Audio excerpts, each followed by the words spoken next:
lagi mo pa siyang kasama.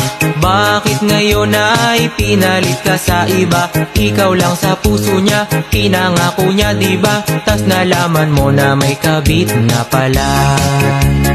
Pinalit ka sa kabit, aba napakalupit. Sa ex niya bumabalik, kasi nga magkalapit. Parang naanoksik ka ng sobrang sakit. Ano yabang?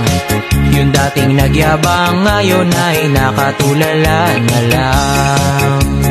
Luha mo'y di na mapigil, pinagpalit ka at di man lang pinaglaban. Nadama mo ang sakit, lagi ka nang tahimik. Puso mo humahapdi, unan na lang ang kaya kapag malamig. Pinalit ka sa kabit, aba napakalupit. Sa ex niya bumabalik, kasi nga magkalapit.